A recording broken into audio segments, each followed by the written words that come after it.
Hello, আসসালামু আলাইকুম। SSC 2026, 27 এবং 25 ব্যাচে যারা ফেল করেছো তাদের জন্য আমি নিয়ে এসেছি ম্যাথের basic to advance course. Basic to advance এই ফ্রি কোর্সের আজকে প্রথম ক্লাস। আমরা এই কোর্সে একদম শুরু থেকে শেষ পর্যন্ত পড়ব। এক্ষেত্রে আমরা প্রথমে এসএসসি 2026 সালের শর্ট সিলেবাস শেষ করব, এরপরে আমরা ফুল সিলেবাসের ক্লাসগুলো নিব। ইনশাল্লাহ তোমরা যদি পাশে থাকো, আমি তোমাদের টেস্ট পরীক্ষার আগেই শর্ট সিলেবাসটা শেষ করে দেব। তো সেই ধারাবাহিকতায় আজকে আমরা প্রথম ক্লাস সেট পড়ব। আমরা আজকে প্রথম ক্লাসে পড়ব সেট। আমরা সেট খুবই সহজে পড়ব, গল্পের মাধ্যমে পড়ব। আমরা গতানুগতিক ম্যাথ যেভাবে পড়ে আসছে স্যারদের কাছে, আমি এর থেকে একটু ভিন্ন ধারাতে পড়ানোর চেষ্টা করব যেন তোমাদের ভালো লাগে। তো দেখো, আমি প্রথমেই সেটের একটা ফর্মাল সংজ্ঞা লিখে রেখেছি যে আমাদের বাস্তব বা চিন্তা জগতে সুসংজ্ঞায়িত সবকিছুই হচ্ছে একটা সেট। দেখো, কথাটা হচ্ছে সুসংজ্ঞায়িত। কথাটা কি? সুসংজ্ঞায়িত। অর্থাৎ তুমি এমন কোনো কিছু নিয়ে চিন্তা করলা যেটা হচ্ছে ধরো আগডুম বাগডুম বললা, তাহলে আগডুম বাগডুম তো আর কোনো সংজ্ঞায়িত জিনিস না, কোনো ভ্যালিড জিনিস না, তাহলে এটা সেটের মধ্যে পড়বে না। তুমি এমন কোনো কিছু নিয়ে চিন্তা করতে হবে যেটা হচ্ছে বাস্তব জগতে এক্সিস্ট করে, সংজ্ঞায়িত, তুমি একটা জিনিসকে শর্ত দিয়ে বুঝাইতে পারবা, এরকম ঘটনাগুলোকে বলা হয় সেট। যেমন আমি তোমাকে যদি বলি এটা একটা ঝুড়ি, এই ঝুড়ির মধ্যে তুমি রাখলা আম, জাম, লিচু। তাহলে দেখো, এই জিনিসগুলা কিন্তু আম, জাম, লিচু পৃথিবীতে অস্তিত্ব আছে এবং এগুলার সংজ্ঞা আছে। এগুলা তুমি একটা নির্দিষ্ট জিনিস বুঝাই, যে আম দ্বারা একটা ফলকে বুঝাইতেছে, জাম দ্বারা একটা ফলকে বুঝাইতেছে, লিচু দ্বারা একটা ফলকে বুঝাইতেছে। তার মানে এটা একটা সংজ্ঞায়িত জিনিস। তুমি বললা ধরো একটা বোতল, হ্যাঁ, এই বোতলের মধ্যে মনে করো তুমি কতগুলা চকলেট রাখলা। ধরো তুমি মিল্ক চকলেট রাখলা, আর মনে করো স্ট্রবেরি চকলেট রাখলা, এই টাইপের আরো একটা এরকম চকলেট গুলা রাখলা। তাহলে এইগুলা কি? সংজ্ঞায়িত। এটা একটা বোতল, আমি বললাম যে এটা একটা বোতল। এরকম মনে করো তোমার রুম, এটা তোমার রুম। রুমে কি আছে? চেয়ার, টেবিল, বই, খাতা। দেখো, এই যে এটা রুম, রুমের মধ্যে তোমার চেয়ার আছে, টেবিল আছে, বই আছে, খাতা আছে, এই সবগুলো জিনিসই কিন্তু সংজ্ঞায়িত। তার মানে এইটা, এই রুমটা একটা সেট। রুমটা কি? একটা সেট। এই ঝুড়িটা একটা সেট। এই যে বোতল বললাম, এই বোতলটা একটা সেট। আশা করি সেটের সংজ্ঞা তোমরা বুঝতে পারছো। এখন আসো আমরা এই সেটটাকে কিভাবে প্রকাশ করব। এই যে আমি বললাম রুমের মধ্যে চেয়ার, টেবিল, বই, খাতা আছে, ঝুড়ির মধ্যে আম, জাম, লিচু আছে, বোতলের মধ্যে মিল্ক চকলেট, স্ট্রবেরি চকলেট, এভাবে চকলেট গুলো আছে। এগুলোকে আমরা কিভাবে গাণিতিক ভাষায় প্রকাশ করব? তাহলে দেখো, গাণিতিক ভাষায় আমরা এটাকে প্রকাশ করার জন্য এরকম ভাবে প্রকাশ করতে পারি যে ধরো ঝুড়ি যে সেটটা ছিল, এটাকে আমরা এরকম দিয়ে ঝুড়ি ইজ ইকুয়াল টু, সেট প্রকাশের জন্য অলওয়েজ সেকেন্ড ব্র্যাকেট ব্যবহার করতে হয়। কোন ব্র্যাকেট ব্যবহার করতে হয়? Always second bracket. তাহলে সেকেন্ড ব্র্যাকেট দিবা। তাহলে ঝুড়ির মধ্যে আমি কি রাখছিলাম? আম, জাম, কাঁঠাল। এবং প্রত্যেকটা আলাদা আলাদা জিনিসের পর পর এরকম কমা দিতে হবে। প্রত্যেকটা আলাদা আলাদা জিনিসের পর কি দিতে হবে? কমা দিতে হবে। আর এখানে অবশ্যই সেকেন্ড ব্র্যাকেট দিতে হবে। কি দিতে হবে? সেকেন্ড ব্র্যাকেট দিতে হবে। এরকম ভাবে প্রকাশ করতে হবে। এরপর আমরা যদি একটু দেখি যে রুম, তাহলে ওইটাকে আমরা কিভাবে প্রকাশ করবো? যে রুম ইজ ইকুয়াল বই, খাতা, টেবিল। এই যে দেখো, আমি আবার রুম ইকুয়াল দিলাম এবং সেকেন্ড ব্র্যাকেট দিলাম, আর প্রত্যেকটা আলাদা আলাদা জিনিসের মাঝখানে কি দিলাম? কমা দিলাম। এই খাকে বলা হয় সেট প্রকাশ। এরকম ভাবে কোনো একটা সেটকে লিখতে হয়। এখন আমি তোমাকে বললাম যে একটা পাত্র, এর মধ্যে এ আছে, বি আছে, সি আছে। এই পাত্রটার নাম দিলাম আমি বড় হাতের এ। তাহলে এই সেটটাকে তুমি কিভাবে প্রকাশ করবা? দেখো, এই সেটের নাম লিখবা আগে, যে এটা হচ্ছে সেট। তাহলে এ সেট ইজ ইকুয়াল টু, তার সেকেন্ড ব্র্যাকেট। এখন এই যে ভিতরে যা যা রাখছো এগুলো আলাদা আলাদা কমা কমা দিয়ে লিখবা। তাহলে এ কমা বি কমা সি। আশা করি সেট কি জিনিস এটা তোমাদেরকে বুঝাইতে পারছি। এটা যদি তোমরা বুঝে থাকো, এখন দেখো তাহলে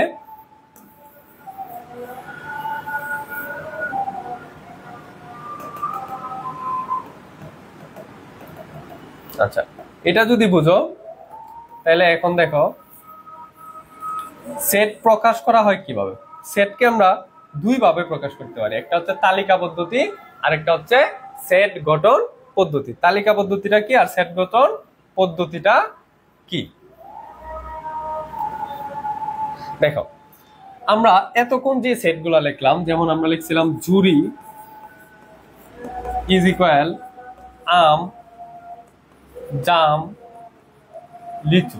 দেখো, এটা আমরা দেখার সাথে সাথে বুঝতে পারতেছি এখানে উপাদান সংখ্যা কয়টা আছে। দেখো, এই যে কমা দিয়ে প্রত্যেকটা লিখলাম, এই প্রত্যেকটাকে আলাদা আলাদা ভাবে বলা হয় উপাদান। প্রত্যেকটাকে আলাদা আলাদা ভাবে বলা যায় উপাদান। তাহলে এখানে উপাদান আছে 3টা, আমরা এটা দেখার সাথে সাথে বলতে পারি। এবং উপাদানগুলো কি কি, উপাদানগুলা কি কি সেটাও আমরা দেখার সাথে সাথে বলতে পারি। এরকম যদি আমরা কোনো একটা প্রকাশ করতে পারি সেটকে, সেটাকে আমরা বলবো তালিকা পদ্ধতি। সেটাকে বলবো তালিকা পদ্ধতি। এখন দেখো, এই সেটটাকে আমি এরকম ভাবে প্রকাশ করতে পারতাম যে জুরি একটা সেট, জুরি একটা সেট যেখানে হচ্ছে ফল আছে, এখানে কি আছে, ফল আছে। তাহলে দেখো, আমি বলতে পারছি যে ঝুড়ি একটা সেট যে জায়গায় হচ্ছে, যে জায়গায় হচ্ছে ফল আছে। তাহলে দেখো, এখান থেকে কিন্তু আমরা বলতে পারি না যে এখানে কয়টা ফল আছে বা ফলগুলা কি কি নির্দিষ্ট ভাবে বলতে পারি না। এখানে জাস্ট একটা শর্ত দেওয়া আছে। কি দেওয়া আছে? শর্ত বা ইঙ্গিত দেওয়া আছে। শর্ত বা ইঙ্গিত দেওয়া আছে। এরকম শর্ত বা ইঙ্গিত দেওয়া থাকলে আমরা সেটাকে বলবো সেট গঠন পদ্ধতি। আর যদি উপাদানগুলোকে নির্দিষ্টভাবে বলা যায় তখন সেটাকে বলবো তালিকা পদ্ধতি। আশা করি এটা তোমরা বুঝতে পারছো। এখন আসো সেটের উপাদান। যেমন আমরা লিখছিলাম ঝুড়ি, ঝুড়ির মধ্যে ছিল আম, জাম, লিচু। তাহলে দেখো, এখান থেকে আমি বলছি যে এই সবগুলাই হচ্ছে উপাদান। আম একটা উপাদান, জাম একটা উপাদান, লিচু একটা উপাদান, এই সবগুলাই উপাদান। তাহলে এই ঝুড়ি সেটের উপাদান কয়টি? দেখো, উপাদান কয়টি? নিশ্চিতভাবে এখানে উপাদান হচ্ছে 3টি। তার মানে আমরা বুঝতে পারবো কোন একটা সেটের উপাদান কি কি। এরকম ভাবে ধরো একটা পাত্রের মধ্যে আছে এ বি সি ডি। তাহলে এটা যদি এ পাত্র হয়, এ পাত্রের মধ্যে একটা বস্তু আছে এ, একটা বস্তু আছে বি, একটা বস্তু আছে সি, একটা বস্তু আছে ডি। তাহলে আমরা এটাকে এইভাবে প্রকাশ করতে পারি যে সেকেন্ড ব্র্যাকেট এ কমা B comma c comma D. তাহলে এখানে উপাদান সংখ্যা কয়টি? এখানে উপাদান সংখ্যা হচ্ছে 4টি। এখানে উপাদান সংখ্যা কতগুলা? 4টি। এরকম সেটের উপাদান আমরা নির্ণয় করতে পারবো। এরপরে আসো, আমরা যেই কাজটা করব,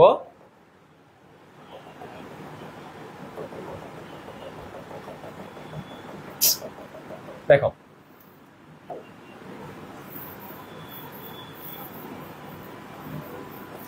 সেটের উপাদান সংখ্যা নির্ণয় যদি আমরা বুঝে থাকি, এখন দেখো সেট আছে আমাদের দুই প্রকার, একটা হচ্ছে অসীম আর একটা হচ্ছে সসীম। অসীম কি আর সসীম কি? অসীম মানে কি? যার সীমা নাই। যেমন আমরা বলি তোমার প্রতি আমার ভালোবাসা অসীম, তার মানে কি ওই ভালোবাসার কোনো শেষ নাই, কোনো সীমা নাই, কোনো লিমিটেশন নাই, ওই ভালোবাসাকে গণনা করা যায় না। এরকম যদি হয় তখন সেটাকে বলা হয় অসীম সেট। যেমন আমি তোমাকে বললাম যে এ একটা সেট, এর মধ্যে আমি রাখলাম 1 2 3 4 5 এরকম ডট ডট ডট ডট দিয়ে রাখলাম। তাহলে দেখো তো এখানে কতগুলা সংখ্যা আছে, যে ডট ডট দিয়ে বুঝাইতেছে আরো সংখ্যা আছে, তার মানে কতগুলা আছে এটা কিন্তু নির্দিষ্টভাবে বলা যায় না। এরকম হইলে সেটাকে বলা হয় অসীম সেট। এটাকে বলা যায় এরকম ভাবে বলা যায় যে এ একটা সেট যেটা হচ্ছে স্বাভাবিক সংখ্যার সেট। কি সংখ্যার সেট? স্বাভাবিক সংখ্যা। তাহলে স্বাভাবিক সংখ্যা কোনগুলা? আমরা যে 1 2 গণি সেগুলো হচ্ছে স্বাভাবিক সংখ্যা। এখন স্বাভাবিক সংখ্যা কতগুলো আছে তুমি কি বলতে পারবা? দেখো 1 কোটি 2 কোটি 10 কোটি 100 কোটি এরকম স্বাভাবিক সংখ্যা চলতেই থাকবে চলতেই থাকবে। তার মানে স্বাভাবিক সংখ্যার কোনো শেষ নাই, এগুলাকে গণে শেষ করা যায় না। যাকে গণে শেষ করা যায় না সেটা হচ্ছে অসীম, আর যাকে গণে শেষ করা যায় সেটাকে বলা হয় সসীম। এই যে স মানে আছে, স মানে কি? আছে, আর সীম মানে সীমা বা লিমিট, সীমা বা লিমিট। তাহলে যার লিমিট আছে সেটাকে বলা হয় সসীম সেট। তোমাকে এটাই বলবো যে স্বাভাবিক সংখ্যা যে একটা সেট, ধরো এ একটা সেট যেটা হচ্ছে স্বাভাবিক সংখ্যা, স্বাভাবিক সংখ্যা, কিন্তু এটা হচ্ছে তোমাকে বললো 10 এর চেয়ে ছোট, 10 এর ছোট। তাহলে তুমি লিখতে পারবা যে ইজ ইকুয়াল টু 1 2 3 4 5 6 7 8 9, কারণ এই স্বাভাবিক সংখ্যাগুলো 10-এর চেয়ে ছোট। এখানে যদি তুমি গণো যে উপাদান সংখ্যা কতগুলো আছে, দেখো উপাদান সংখ্যা গণতে পারবা 1টা 2টা 3টা 4টা 5টা 6টা 7টা 8টা 9টা। তার মানে এ সেটের উপাদান হচ্ছে 9টি। এ সেটের উপাদান কতটি? 9টি। এরকম ভাবে যদি গণতে পারি তখন সেটাকে আমরা বলবো সসীম সেট। আই হোপ এটা বুঝাইতে পারছি।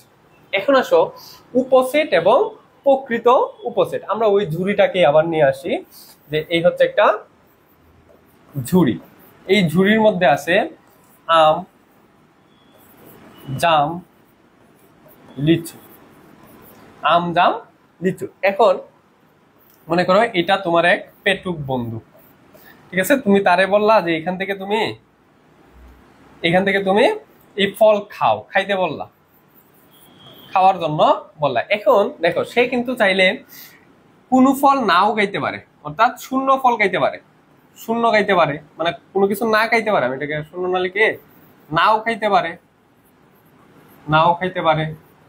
আবার একটি খাইতে পারে, আবার 2টি খাইতে পারে, আবার 3টি খাইতে পারে। এটা তার ইচ্ছা, ঠিক আছে? তুমি তারে শুধু বললা যে ধরো সে তোমার বাসায় বেড়াইতে আসছে, তার সামনে ঝুড়িটা নিয়ে দিয়ে বললা যে বন্ধু খাও।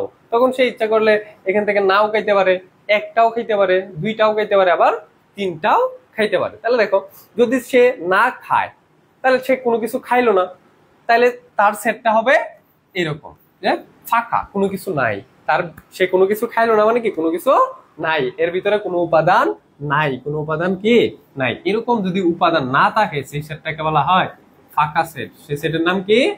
ফাঁকা সেট। তাহলে দেখো আমরা আলটিমেটলি সেট 3 ধরনের বলতে পারি, যে একটা সসীম, একটা অসীম, আর একটা ফাঁকা সেট। সসীম মানে কি যার উপাদান গণনা করা যায় সসীম, যার উপাদান গণনা করা যায় না অসীম, আর হচ্ছে যে সেটের কোনো উপাদান নাই সেটাকে বলি ফাঁকা সেট। এখন দেখো সে যদি 1 টাকায়, তাহলে সে আম খাইতে পারে, অথবা সে শুধু জাম খাইতে পারে, অথবা সে শুধু লিচু খাইতে পারে। তাহলে দেখো একটা একটা করে খাইলে সে আমও খেতে পারে, আবার জামও খেতে পারে, আবার লিচুও খেতে পারে, সে যে কোনোটা খাইতে পারে। আর যদি 2 টাকায়, তাহলে দেখো আম জাম খাইতে পারে। সে 2 টাকাইলে, দেখো 2 টাকাইলে সে কি খাইতে পারে? সে চাইলে আম খাইতে পারে, জাম খাইতে পারে, আম খাইতে পারে, জাম খাইতে পারে। আবার সে চাইলে আম আর লিচু খাইতে পারে, আম আর লিচু খাইতে পারে। আবার সে চাইলে জাম আর লিচু খাইতে পারে, জাম আর লিচু খাইতে পারে। আবার দেখো সে চাইলে আর কি কি খাইতে পারে, যে আম জাম খাইলো, জাম খাইলো, আবার আম এবং লিচু খাইলো, আবার জাম এবং লিচু খাইলো। 2টা করে খাইলে কি আর কোনো কিছু খাইতে পারে? দেখো এখন তুমি অনেকেই বলবা যে লিচু আর জাম হয়তো খাইতে পারে, তাহলে লিচু আর জাম খাওয়া যায় কথা, জাম আর লিচু খাওয়া তো একই কথা। সেহেতু সে এই 3টা জিনিস 3 ভাবেই খাইতে পারবে। হয় সে আম এবং জাম খাবে, অথবা আম এবং লিচু খাবে, অথবা জাম এবং লিচু খাইতে পারবে। এরপরে দেখো সে যদি চায় যে 3টা খাবে, সে যদি চায়, এরকম হয়ে যায় কেন?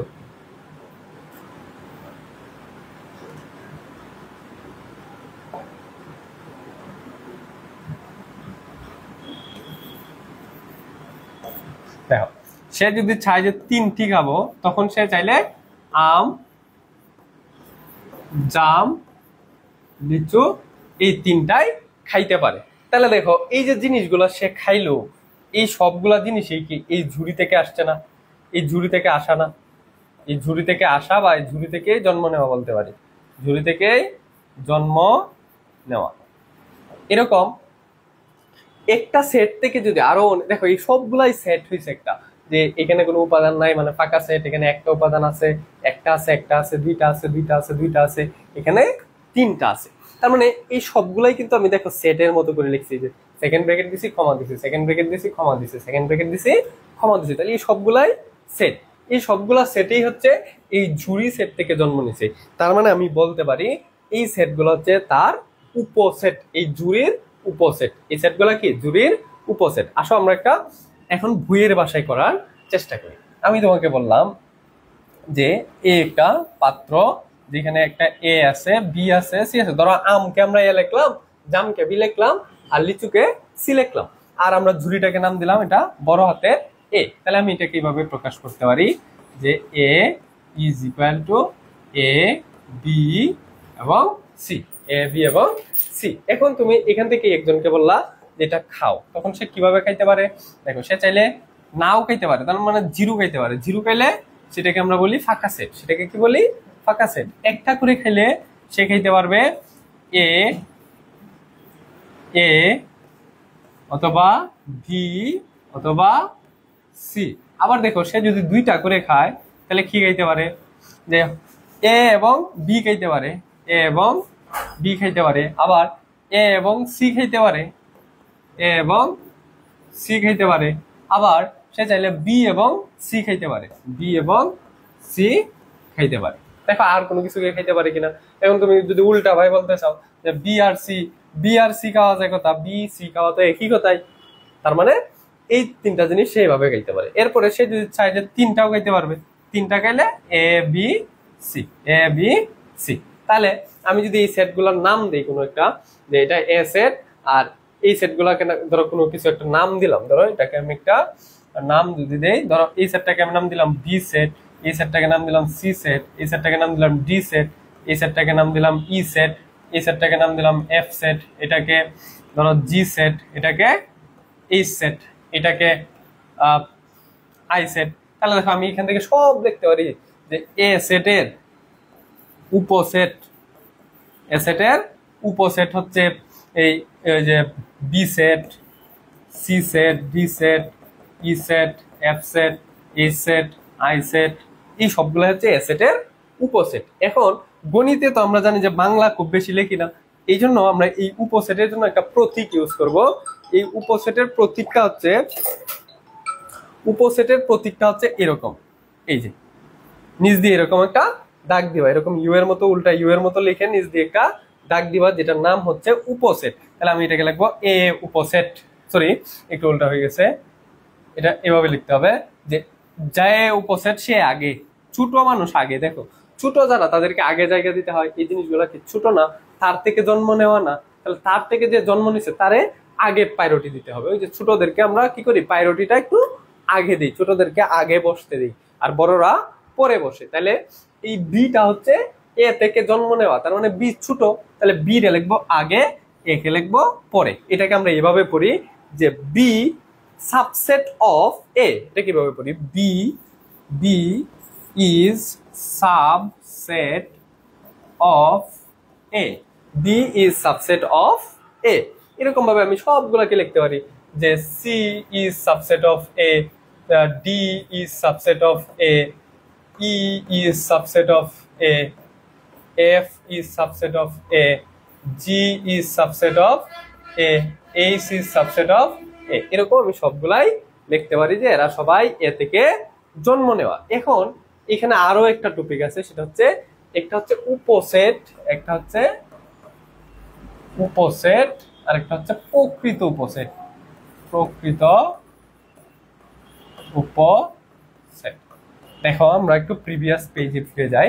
এখান থেকে তোমাকে যদি আমি হঠাৎ করে এই যে ই সেট, এই যে এই সেটটা আর আমার মেইন যে এ সেট ছিল, মেইন যে এ সেট ছিল, এই দুইটা সেট যদি আমি তোমাকে হঠাৎ করে লিখে দিই যে এ সেট হচ্ছে এটা এ বি সি, আর ওই সেটটার নাম কি? ই সেট। এই সেটটা হচ্ছে ই সেট। আমি যদি বলি ই সেটও হচ্ছে এ বি সি, তাহলে দেখো এখান থেকে কিন্তু তুমি বুঝতে পারবে না যে কোনটা কোনটা থেকে জন্ম নিছে। এটা কি এ সেট থেকে জন্ম নিছে নাকি ইটা এ সেট থেকে জন্ম নিছে। হঠাৎ করে যদি আমি তোমাকে এই দুইটা সেট দিয়ে দিই, তাহলে কি তুমি বলতে পারবা যে এখানে কোনটা মাতৃ সেট, কোনটা সন্তান সেট, বা কোনটা থেকে কোনটা জন্ম নিছে? এটা কিন্তু বলাটা এই ক্ষেত্রে টাফ। যে ক্ষেত্রে এরকম বলাটা টাফ হয়, অর্থাৎ দুইজনেরই উপাদান সংখ্যা সমান হয়ে যায়, সেক্ষেত্রে আমরা এদেরকে বলবো শুধুই উপসেট, এদেরকে আর প্রকৃত উপসেট বলা যাবে না। এটা কি না? প্রকৃত না, এটা প্রকৃত নয়, তাহলে এটা হচ্ছে অপ্রকৃত। তাহলে আমরা এখানে দেখো টোটাল কয়টা উপসেট পাইছিলাম একটু যদি গণি, এখানে পাইলাম একটা, এখানে পাইলাম তিনটা, চারটা, এখানে পাইলাম আরো তিনটা, তাহলে এই হচ্ছে 7টা আর এই হচ্ছে 8টা। তাহলে আমরা কয়টা উপসেট পাইছিলাম? দেখো টোটাল উপসেট পাইছিলাম এ এর জন্য, টোটাল উপসেট পাইছিলাম 8টা। এর উপাদানের জন্য এর উপাদান ছিল 3টা আর উপসেট পাইছিলাম 8টা। কিন্তু এই 8টা থেকে আমরা দেখলাম যে এই ই সেটটা প্রকৃত না। ই সেটটা কি না? প্রকৃত উপসেট নয়, তার মানে এটা অপ্রকৃত উপসেট। তাহলে প্রকৃত উপসেট কয়টা? বাকি 7টা হচ্ছে প্রকৃত উপসেট। তাহলে এই 8টার মধ্যে 7টা হচ্ছে প্রকৃত উপসেট আর একটা হচ্ছে অপ্রকৃত উপসেট। আশা করি এটা বুঝতে পারছো। এখন আসো আমরা এই জিনিসটাকে আরো একটু সুন্দর করে সামারাইজ করি। দেখো আবারও এটাই দেখো যে এ সেট, আমাদের মেইন যে সেটটা ছিল এটার নাম হচ্ছে এ সেট। এখানে উপাদান সংখ্যা ছিল 1টা 2টা 3টা। এর জন্য আমরা সাবসেট বা উপসেট কয়টা পাইছি? দেখো 1টা 2টা 3টা 4টা 5টা 6টা 7টা 8টা উপসেট পাবো। কিভাবে? 1 2 3 4 5 6 7 আর এই হচ্ছে 8। এই হচ্ছে 8। তাহলে আমরা উপসেট পাই কয়টা? 8টা উপসেট পাই। তাহলে এর উপাদান সংখ্যা ছিল এ বি সি। এই এ বি সি এর উপাদান সংখ্যা, তাহলে উপাদান সংখ্যা কয়টা? তাহলে উপাদান হচ্ছে 3টি। আর এর উপসেট কি কি পাইলাম? দেখো এই উপসেট কয়টা পাইলাম? উপসেট পাইলাম 8টি। উপসেট কয়টি পাইলাম? উপসেট পাইলাম ইংরেজিতে লিখলাম 8টি। যেহেতু আমরা এটা ইংরেজিতে লিখছি, এটাও ইংরেজিতে লিখলাম। তাইলে আমরা দেখো 3টার জন্য পাইছি 8টা, 3টার জন্য পাইলাম 8টা। এখান থেকে এই 8টার মধ্যে 7টা হচ্ছে প্রকৃত, 7টা হচ্ছে প্রকৃত আর একটা হচ্ছে অপ্রকৃত, একটা হচ্ছে অপ্রকৃত। আশা করি এই উপসেট জিনিসটা বুঝাইতে পারছি। এই উপসেটটাকে একটা সুন্দর নামে রাখা হয় তোমাদের এখানে শক্তি সেট।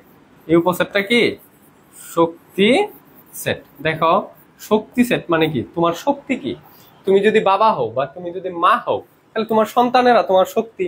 তোমার সন্তান বেশি থাকলে তোমার পাওয়ার বেশি থাকবে, তোমার সন্তান যত কম থাকবে তোমার পাওয়ার তত কম থাকবে। তার মানে তার সন্তানগুলো তার শক্তি। আমরা কি বলছি? উপসেট হচ্ছে জন্ম নেওয়া সেট। কোন একটা সেট থেকে যে সেটগুলো জন্ম নেয় সেগুলোকে বলি আমরা উপসেট। ঠিক আছে? তাহলে এই উপসেট গুলাকে আমরা কি সন্তান সেট বলি। উপসেট গুলা কি আসলে সন্তান, আর সন্তানকে আমরা কি বলতে পারি? শক্তি। এই জন্য উপসেটটার নাম হচ্ছে শক্তি সেট। কোন একটা সেটের পাওয়ার সেট। শক্তির ইংরেজি কি? পাওয়ার। তাহলে এটাকে বলা হয় পাওয়ার সেট। আই হোপ বুঝতে পারছো। তখন এটাকে এইভাবে লেখা হয় যে এটা যদি এ সেট হয়, যে এ সেট ইজ ইকুয়াল টু যদি হয় এ বি সি, তাহলে পাওয়ার অফ এ, এই যে পি অফ এ দ্বারা বোঝায় পাওয়ার অফ এ। তার মানে এ সেটের শক্তি সেট। শক্তি সেট কিভাবে নির্ণয় করে? প্রথমে দিবা 0। প্রথমে দিবা কি? যে সে নাও গাইতে পারে, একদম 0। এরপরে দিবা একটা করে যে এ, এরপরে দিবা বি, এরপরে দিবা সি। একটা করে দিলাম, মাঝখানে ক্ষমা দিবা। এরপরে 2টা করে দিবা, 2টা করে কি?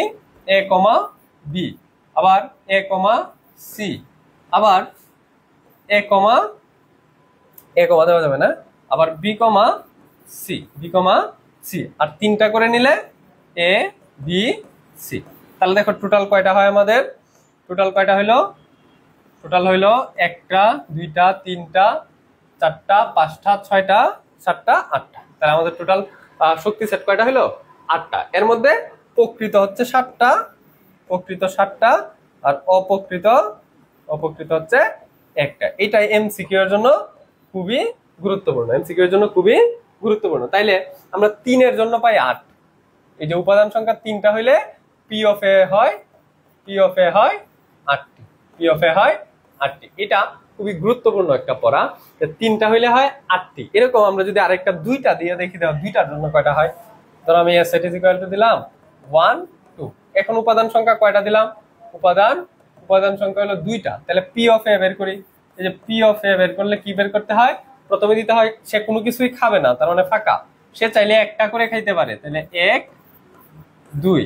সে চাইলে 2টা খাইতে পারে, তাহলে 1 2। এখন এখানে তার 3টা নাই, তাহলে সে তো আর 3টা খাইতে পারবে না, তার মানে আমার তার খাওয়ার অপশন এখানে শেষ। তাহলে এখন দেখো কয়টা পাই আমরা, 1 2 3 4। তাহলে 2টার জন্য আমরা কয়টা পাইলাম, 4টা। 3টার জন্য পাই, 3টার জন্য পাইলাম 8টি, আর 2টির জন্য পাইলাম 4টি। তাহলে দেখো তো এই যে 3-এর জন্য 8, 2-এর জন্য 4, এখান থেকে আমরা এরকম বলতে পারি কিনা যে 3-এর জন্য 8 হওয়া মানে হচ্ছে 2 টু দি পাওয়ার 3 হওয়া, 2 টু দি পাওয়ার 3 এর মানে 8 মিলে গেল। এই 2-এর জন্য 4 হওয়া মানে 2 এর উপরে 2 হইলে 4 হয়, তার মানে 2 স্কয়ার মিলে গেল। তাহলে এখানে যদি এটা যদি n-তম হইতো, যে 3-এর জন্য আমরা পাইলাম 8, এটাকে আমরা বলতে পারি 2 কিউব। এই যে এখানে যে 3 আছে, এটা এখানে 2 এর মাথায় ওটা দিলে মিলে যায়। এখানে 2 হইলে এখানে পাই আমরা 4, যেটা এইভাবে মিলে যায়। 2 এর উপরে এই 2 আবার এই 2 এর উপরে দিলে 4 মিলে যায়। তাহলে এখানে যদি n হইতো, তাহলে n এর জন্য কত হইতো, দেখো 2 এর মাথায় এই সংখ্যাটা দিলেই মিলে যায়, 2 এর মাথায় এই সংখ্যাটা। এখান থেকে এটা একটা সূত্র যে উপসেট বা শক্তি সেট কতগুলা হবে, 2 টু দি পাওয়ার n সংখ্যক। তাহলে উপসেট বা শক্তি সেট কতগুলো হবে, এটা কিভাবে মনে রাখবা, যে 2 টু দি পাওয়ার n সংখ্যক হবে। উপসেট বা শক্তি সেট হবে 2 টু দি পাওয়ার n সংখ্যক। এটা এমসিকিউ এর জন্য খুবই খুবই খুবই খুবই গুরুত্বপূর্ণ। দেখো এটা আমরা স্টার দিয়ে দিলাম, একদম অসংখ্য স্টার, এটা আসবেই আসবে, এটা কোনো মিস নাই। আশা করি এটা বুঝতে পারছো। এখন তাহলে তোমার কাছে আমার প্রশ্ন, যে এটা একটা এমসিকিউ প্রশ্ন, a ইজ ইকুয়াল টু যদি a b c d হয়, তাহলে p অফ a এর উপাদান সংখ্যা কত, এর উপাদান কত, p অফ a এর উপাদান সংখ্যা কত হবে, 2 টু দি পাওয়ার যেহেতু n, n মানে হচ্ছে উপাদান সংখ্যা, এখানে কয়টা, 4টা, তাহলে 2 টু দি পাওয়ার n এর ভ্যালু হচ্ছে 4, 2 টু দি পাওয়ার 4 এর ভ্যালু 16, তাহলে উত্তর হচ্ছে 16টি। এটা এমসিকিউ অনেক বেশিবার আসে, আশা করি এটা বুঝাইতে পারছি। এরপরে আসো সেটের সমতা, এটা আর কেমন তেমন কিছু না। ধরো a ইজ ইকুয়াল টু একটা set a b c d, আরেকটা b ইজ ইকুয়াল টু একটা set a b b c c d d d। দেখো এরকম যদি সেট হয়, এই সেটের মধ্যে একটা কথা মনে রাখবা, একই উপাদান 2 বার লিখলেও যা, 1 বার লিখলেও তা।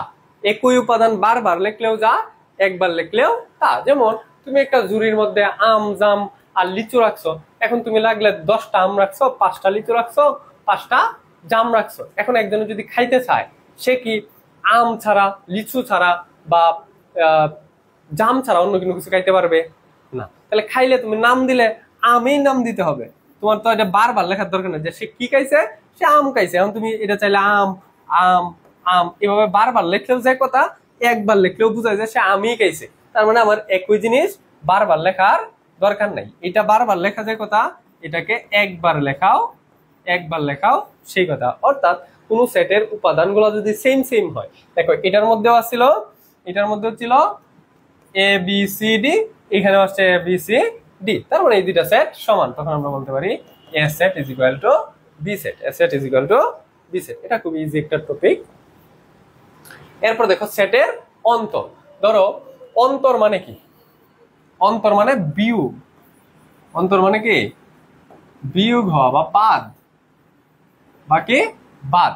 এখন মনে রাখবা, যারে বাদ দিবা সে হচ্ছে পাপী, যারে বাদ দিবা সে কি পাপী। ধরো সে পাপ করছে, বহুত পাপ করছে, তাহলে তারে কি আমরা আনসারে নিব। যেমন আমি যদি বলি এ একটা সেট হচ্ছে a b c d e f, R B একটা সেট হচ্ছে 2 3 4 a b c, 2 3 4 a b c। এখন তোমাকে বলছে এ থেকে বি কে বাদ দাও, এই যে এই অন্তরের সাইন হচ্ছে এরকম, এরকম একটা স্ল্যাশ দিলে এটাকে বোঝায় অন্তর, এরকম একটা দাগ দিলে সেটাকে বোঝায় অন্তর। তাহলে এ অন্তর বি বা এ বাদ বি, এটাকে এভাবে পড়া হয়।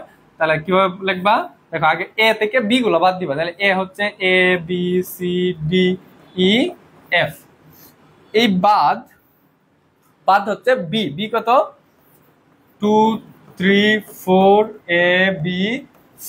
তাইলে একটা কথা মনে রাখবা, যারে বাদ দিবা সে হচ্ছে পাপী, সে কি এই সব পাপী, এরা সবাই পাপী।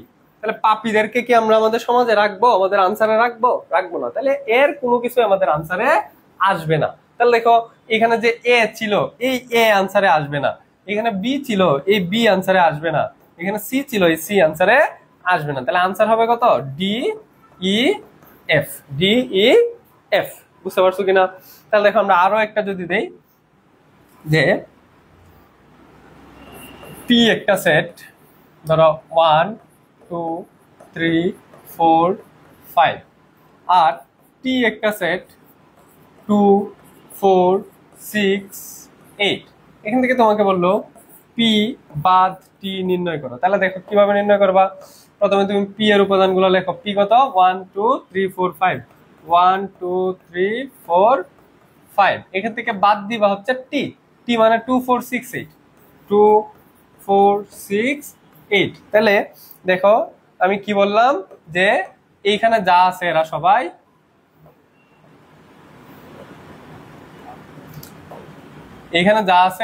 হচ্ছে পাপড়ি। তাহলে এদেরকে আমরা কোনোভাবে আনসারে নিব না। এই লাল বক্সের ভিতরে যা আছে এরা সব বাদ। তাহলে আমার 2 বাদ যাবে, এই যে 2 আছে,